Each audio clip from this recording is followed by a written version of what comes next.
Hello दोस्तों, हम आपको देश दुनिया से जुड़ी रोचक किस्से और कहानियों से अवगत कराएंगे। आज हम पाकिस्तान के 9वें प्रधानमंत्री जुल्फिकार अली भुट्टो के विषय में बताएंगे। बेनजीर भुट्टो, जो जुल्फिकार अली भुट्टो की पुत्री थी। जुल्फिकार अली भुट्टो की मृत्यु के 9 वर्ष पश्चात वह पाकिस्तान की प्रधानमंत्री बनती हैं। साथियों, पाकिस्तान का इतिहास बहुत ही गंदा रहा है। वहां आज तक कोई भी प्रधानमंत्री अपना 5 वर्ष का कार्यकाल पूरा नहीं कर पाया है। जिसको भी मौका मिला है वह सैनिक विद्रोह कर सत्ता पर काबिज हो गया। भारत की आजादी के पहले जूनागढ़ रियासत में जुल्फिकार अली भुट्टो के पिता शाहनवाज भुट्टो दीवान के रूप में कार्य करते थे। शाहनवाज भुट्टो के 3 बेटे थे। सबसे छोटा बेटा ही जुल्फिकार अली भुट्टो थे। इनका जन्म 5 जनवरी 1928 में हुआ था। इनकी शुरुआत की पढ़ाई लिखाई मुंबई में हुई थी। इनके पिता जूनागढ़ रियासत में दीवान थे, इसलिए पैसों की कोई कमी नहीं थी। पढ़ने के लिए अमेरिका चले गए। वहां कैलिफोर्निया यूनिवर्सिटी से राजनीति में डिग्री प्राप्त करते हैं। तत्पश्चात वह ब्रिटेन चले जाते हैं। वहां से ऑक्सफोर्ड यूनिवर्सिटी से कानून की पढ़ाई पूरा करते हैं। 1953 में जुल्फिकार अली भुट्टो वापस अपने देश पाकिस्तान आ जाते हैं। आने के बाद कराची की एक यूनिवर्सिटी में पढ़ाना भी प्रारंभ कर देते हैं। इसी दौरान उनकी मुलाकात सिकंदर मिर्जा और अयूब खान से होती है, जो पाकिस्तान की राजनीति के जाने माने चेहरे थे। उनकी मुलाकात धीरे धीरे गहरी दोस्ती में बदल जाती है।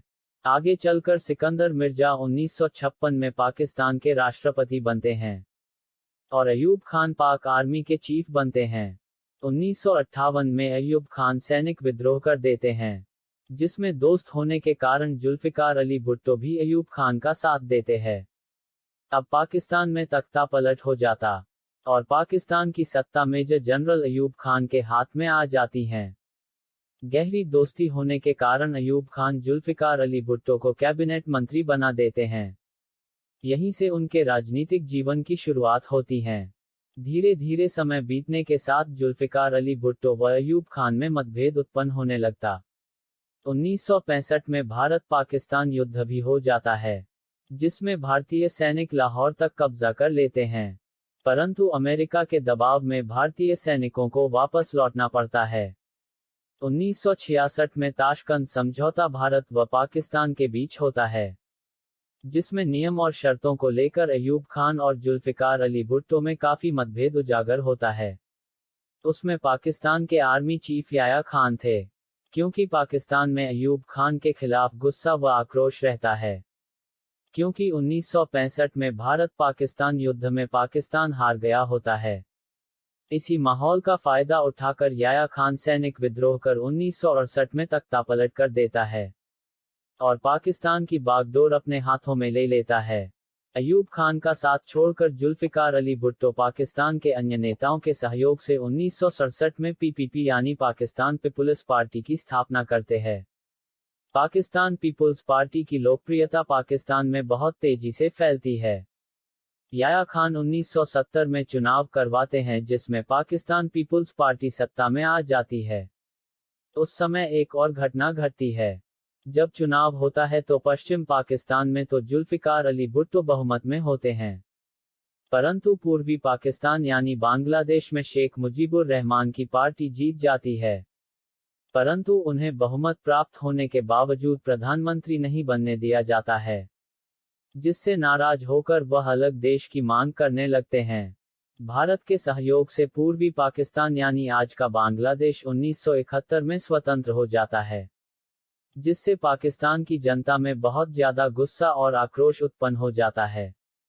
काफी दबाव होने के कारण याया खान पाकिस्तान सेना के प्रमुख के पद से इस्तीफा दे देता है। जब याया खान इस्तीफा देते हैं तो उसी समय जुल्फिकार अली भुट्टो को पाकिस्तान का राष्ट्रपति बना दिया जाता है। जुल्फिकार अली भुट्टो 1973 में पाकिस्तान को इस्लामिक राष्ट्र घोषित कर देते हैं। 1973 में ही वह राष्ट्रपति का पद छोड़कर प्रधानमंत्री बनते हैं और अपनी जगह फजल इलाही को राष्ट्रपति बना देते हैं। जुल्फिकार अली भुट्टो अपने जीवन की सबसे बड़ी गलती यह करते हैं कि वह सैन्य कमांडर जिया उल हक को पाकिस्तान सेना की कमान सौंप देते हैं, जिससे कुछ सैन्य अधिकारी काफी नाराज भी होते हैं, क्योंकि जनरल जिया उल हक से कई लोग सीनियर होते हैं। उन लोगों के सीनियर होने के बावजूद जिया उल हक पाक आर्मी के मुखिया बन जाते हैं। कहा जाता है कि वह जुल्फिकार अली भुट्टो के हाँ में हाँ मिलाने वाले या कहें कि उनकी सही या गलत हर बात को स्वीकार करने वाले जिया उल हक थे।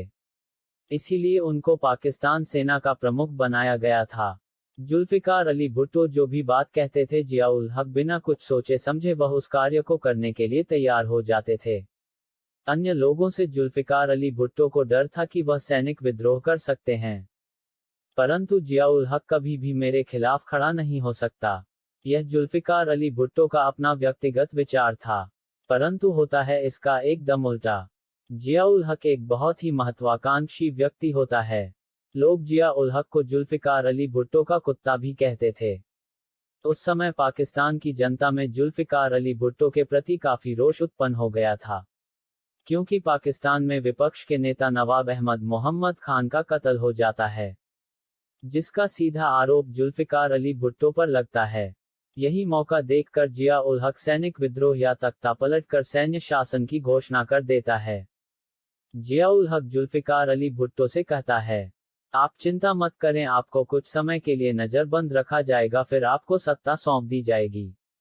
आपको जो भी सुख सुविधा चाहिए सब मिलेगा, परंतु आप कुछ समय के लिए शांत हो जाए। जिया उल हक ऐसा इसलिए करता है कि पाक सेना में कुछ अधिकारी जुल्फिकार अली भुट्टो के सपोर्टर भी होते हैं, जिससे जिया उल हक डरता था कि कहीं वह अधिकारी भी न विद्रोह कर दें। अपने सभी दुश्मनों को ठिकाने लगाने के बाद जुल्फिकार अली भुट्टो के ऊपर भी शक्ति शुरू कर दी जाती है। विपक्षी नेता नवाब मोहम्मद अहमद खान के कत्ल का मुकदमा प्रारंभ कर दिया जाता है, जिसमें जुल्फिकार अली भुट्टो को सीधे सीधे दोषी माना जाता है। आमतौर पर देखा जाता है कि कोई भी मुकदमा हो उसकी सुनवाई लोअर कोर्ट से प्रारंभ होती है, परंतु जुल्फिकार अली भुट्टो के मुकदमे की सुनवाई हाई कोर्ट से प्रारंभ होती है और 2 साल जेल में रहने के बाद 18 मार्च 1979 को जुल्फिकार अली भुट्टो को फांसी की सजा सुनाई जाती है। इनको अपने बचाव में कुछ भी करने का मौका नहीं दिया जाता है। इस दौरान इनकी पत्नी नुसरत भुट्टो एवं बेटी बेनजीर भुट्टो को आर्मी की कस्टडी में रखा जाता है, जिसके कारण परिवार के लोग जुल्फिकार अली भुट्टो के लिए जनता का समर्थन नहीं हासिल कर पाते हैं।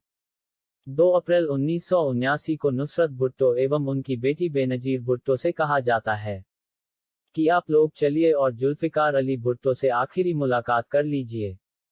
इस आखिरी मुलाकात का क्या मतलब है, यह बात दोनों लोग समझ नहीं पाते हैं। फिर उन दोनों लोगों की नुसरत भुट्टो और बेनजीर भुट्टो की मुलाकात जुल्फिकार अली भुट्टो से करवाई जाती है।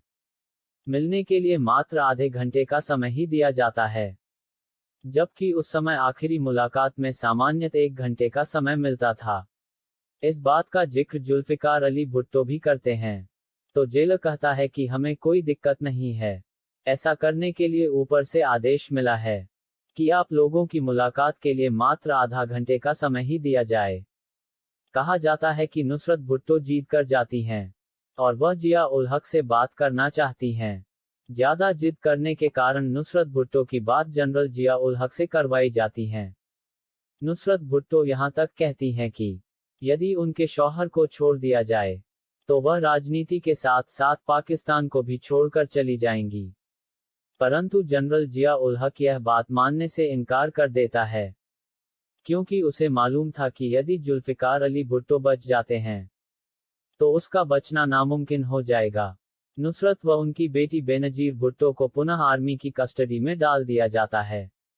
अभी तक जुल्फिकार अली भुट्टो को यह जानकारी नहीं थी कि उनको फांसी कब दी जाएगी। एक बात और है, जुल्फिकार साहब को यह विश्वास था कि उनको फांसी नहीं दी जाएगी, क्योंकि उनके समर्थक सड़कों पर आ जाएंगे जिनको संभालना मुश्किल हो जाएगा। परंतु जिया उल हक कभी उनका सबसे चहेता सैन्य कमांडर था, उसकी बदनीयती को वह भाप नहीं पाते हैं। और 4 अप्रैल 1979 की रात में 2:04 पर उनको फांसी दे दी जाती है। करीब आधा घंटा फंदे पर लटकने के बाद उनके शरीर को उतारा जाता है और बिना परिवार के लोगों को बताए दफना दिया जाता है। फिर उनके पर्सनल सामान व कपड़ों को उनकी पत्नी नुसरत भुट्टो को सौंप दिया जाता है, जिसे देखकर जुल्फिकार साहब की पत्नी समझ जाती हैं और रोने लगती हैं, वह इसे जियाउल हक द्वारा किया गया कत्ल करार देती हैं। जुल्फिकार अली भुट्टो की मृत्यु के पश्चात 1988 तक जियाउल हक का शासन पाकिस्तान में रहता है।